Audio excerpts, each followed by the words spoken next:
Bonjour la beauté. En 1981, dans la réserve indienne de Red Crow, le vétéran Jizigu descend de son bateau pour aller pêcher. Lorsqu'il revient, il commence à nettoyer les poissons, mais reste choqué en les voyant bouger, même sans leurs entrailles. Pendant ce temps, le shérif Traylor est appelé pour vérifier le chien de son ex-femme. Il découvre que l'animal a été empoisonné, alors il lui tire dessus pour mettre fin à sa souffrance. Après cela, Traylor rend visite à son ex-femme Joss, qui lui informe que leur fils Joseph a été arrêté et qu'il ne pourra être libéré que sous la supervision de son père. Traylor monte dans sa voiture et reçoit un appel du poste de police l'informant qu'ils ont trouvé un homme en train de manger des poules vivantes. Il apprend également que son autre fils, Lissol, a été arrêté avec Joseph et que Gizigu a appelé parce qu'il était effrayé par quelque chose. Traylor va voir son père, qui lui montre une boîte contenant des poissons supposés morts, mais qui bougent encore.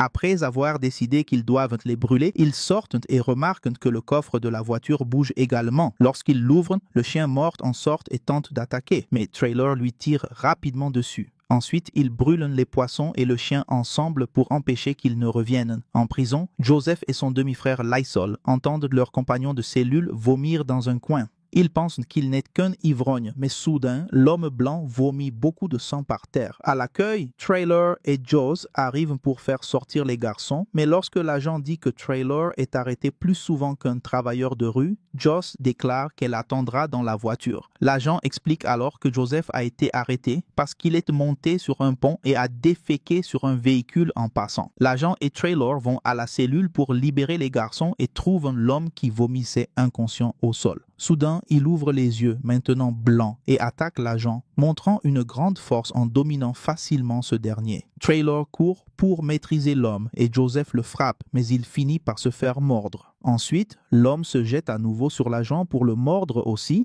et les autres doivent courir pour le retenir. L'agent furieux commence à frapper l'homme avec sa matraque jusqu'à ce qu'il perde à nouveau connaissance. Traylor doit traîner l'agent hors de la cellule et refermer la porte derrière lui. Peu après, l'homme terrifiant se réveille et commence à frapper à la porte, alors Traylor s'en va avec les garçons. Plus tard, Joseph retrouve sa petite amie Charlie qui est enceinte et envisage un avortement. Elle n'en a pas encore parlé à son père car il n'aime pas qu'elle fréquente un homme autochtone. Le couple se tient de la main et décide de garder le bébé. À l'hôpital, Joss commence son service d'infirmière et remarque qu'ils sont à court de vaccins contre le tétanos, ce qui est étrange. Un collègue explique qu'ils ont reçu aujourd'hui un nombre fou de patients avec des morsures. Soudain, Joss entend un bruit et sort dans le couloir pour voir des gens courir et un patient attaquer un médecin. Le soir, Traylor se rend chez son ami Shooker parce que sa femme agit étrangement. Traylor monte à l'étage et est horrifié de trouver la femme blanche en train de manger son propre bébé. Dès qu'elle voit Traylor, elle l'attaque et parvient à mordre son bras. Chaque fois qu'il la repousse, elle revient à la charge, mais Traylor finit par trouver une ouverture et s'échappe de la maison. Peu après, la femme sort aussi et se jette sur Shooker pour le mordre immédiatement. Ils roulent au sol jusqu'à ce que Traylor trouve enfin son fusil et l'utilise pour frapper la femme à mort. Ensuite, les hommes partent dans la voiture de police. Traylor appelle le poste et apprend que son père a trouvé des choses étranges. Et Joss a laissé un message disant « Ne te fais pas mordre ». Lorsqu'ils arrivent à l'hôpital, ils trouvent un homme mort sur l'ambulance. Il est sur le point de se réveiller, mais Joss arrive et lui tire dessus. Joseph est coincé à l'intérieur de l'ambulance et un patient derrière lui l'attaque également. Joseph est mordu une nouvelle fois. Alors, Traylor tire sur la porte pour l'ouvrir, permettant au garçon de repousser l'attaquant. La femme tente alors d'attaquer Traylor, mais à ce moment-là, Bumper arrive avec une tronçonneuse et lui coupe la tête. Le groupe se réunit ensuite avec Jizigu sur le pont pour brûler les corps, tandis qu'il explique que les morts reviennent à la vie. 6 mois plus tard, la société s'est effondrée. On découvre que toutes ces attaques proviennent de zombies, marquant le début de l'apocalypse. Cependant, Traylor et son peuple s'en sortent bien, malgré les morsures, car les tribus autochtones sont immunisées. Désormais, la réserve de Red Crow est un complexe fortifié. Les élans et les cerfs sont autorisés à être consommés, mais tout ce qui vient de l'eau est interdit. À l'entrée du complexe, Lissol provoque un zombie soldat qui l'a suspendu avec des chaînes. Il est interrompu par l'arrivée de Joseph, qui a ramené 3 survivants blancs, Lilith, un homme et sa jeune fille. Lissol examine la fille et découvre que le père cachette une morsure, alors il le frappe avec son arme. Après avoir réprimandé Joseph pour ne pas avoir correctement vérifié, Lissol dit à l'homme de tuer sa fille ou qu'il le fera lui-même. Charlie défend l'homme et demande à Lissol s'il tuerait son bébé si celui-ci était malade. Lorsque Liesl répond que oui, Joseph le frappe. Une dispute éclate avant d'être interrompue par Traylor, qui les réprimande et annonce qu'ils doivent tuer la fille.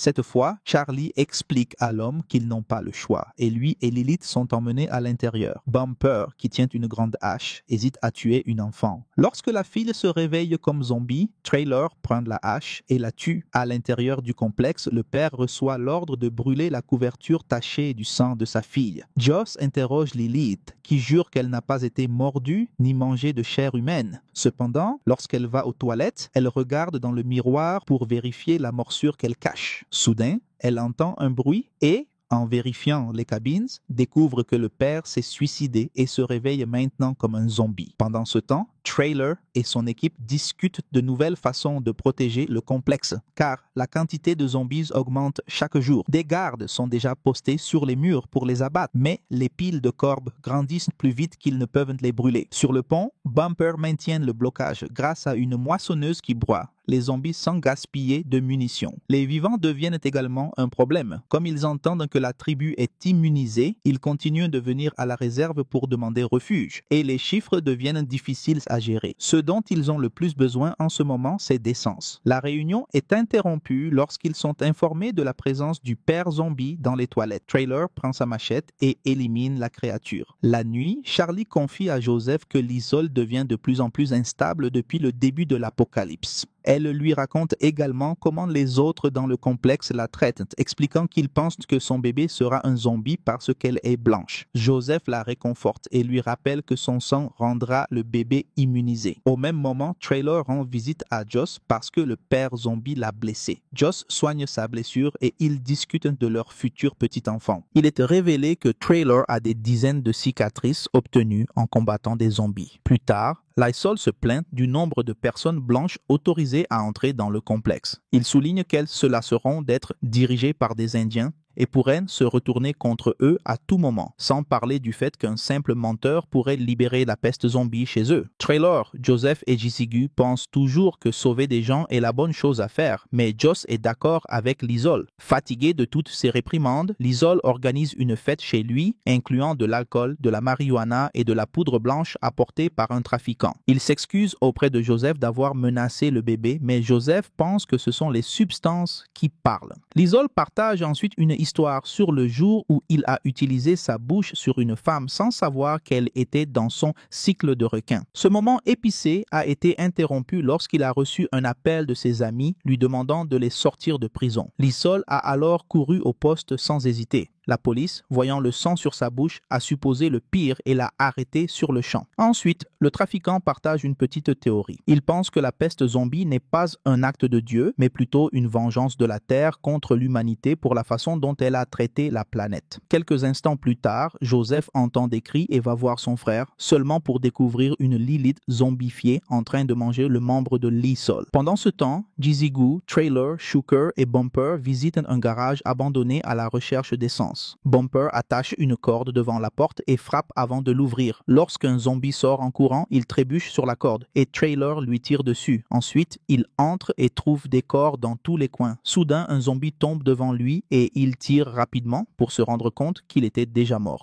En avançant plus loin, Traylor découvre que son père avait déjà tué tous les zombies du bâtiment. De retour à Joseph, il essaie de traîner son frère pour voir Joss et soigner sa blessure, mais Liesl insiste sur le fait qu'ils doivent sonner l'alarme. Il serre Joseph dans ses bras en s'excusant, mais c'est un piège pour le poignarder, car il lui reproche d'avoir amené tous ces étrangers. Liesl et le trafiquant libèrent ensuite Lilith dans le complexe pour qu'elle puisse mordre toutes les personnes blanches. Un Joseph ensanglanté court vers les dortoirs et ferme la porte avant d'entendre le chaos à l'extérieur. Joss essaie de dire aux gens de rester calmes et leur rappelle qu'il y a une sortie de secours, mais un homme paniqué traverse la porte d'entrée malgré tout et est immédiatement tué, son sang coulant sous la porte. Peu après, l'équipe de Trailer revient au complexe et même à travers les portes fermées, ils peuvent deviner qu'il a été envahi par des zombies. Ils utilisent la radio pour appeler Joss, qui explique qu'elle est cachée au sous-sol avec les survivants. Shooker ouvre la porte principale et Bumper joue une musique dans la voiture pour attirer les zombies hors du complexe.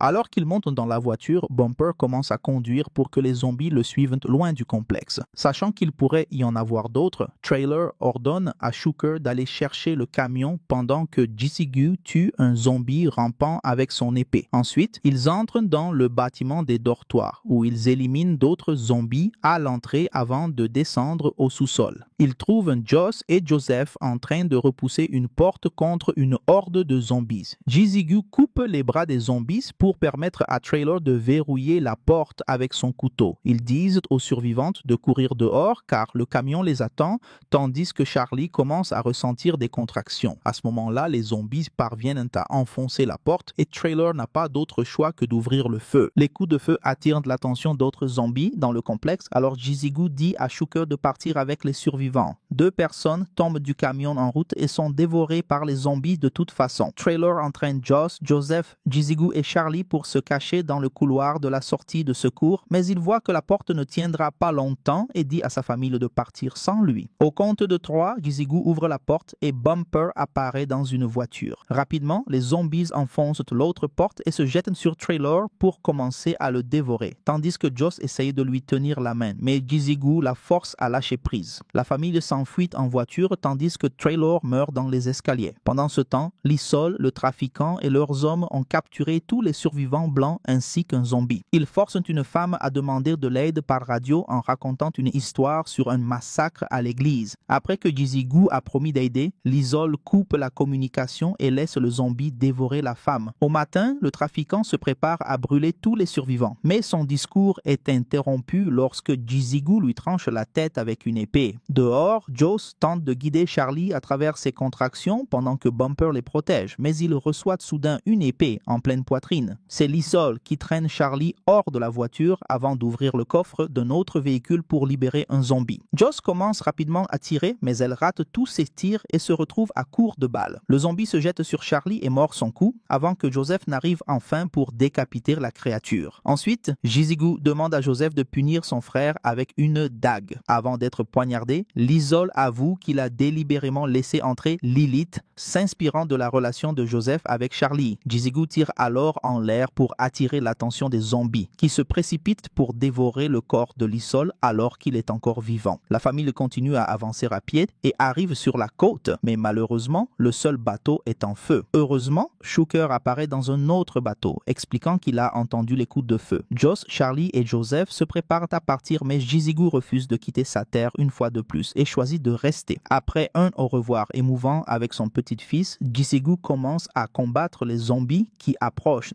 Il parvient à en tuer plusieurs, mais la horde est immense et finit par le submerger pour le dévorer. Pendant le voyage en bateau, Charlie donne naissance à une petite fille en bonne santé. Joseph insiste pour qu'elle la tienne, mais Charlie ne la prend qu'un instant, préoccupé par sa transformation imminente. Après avoir confié le bébé à Joss, Charlie demande qu'on mette fin à ses souffrances, et Joseph n'a pas d'autre choix que de lui tirer dessus. Alors que le bébé commence à pleurer, Joseph s'effondre. Ainsi se termine Blood Quantum, film d'horreur et d'action de 2019, et je vous attends pour la prochaine vidéo.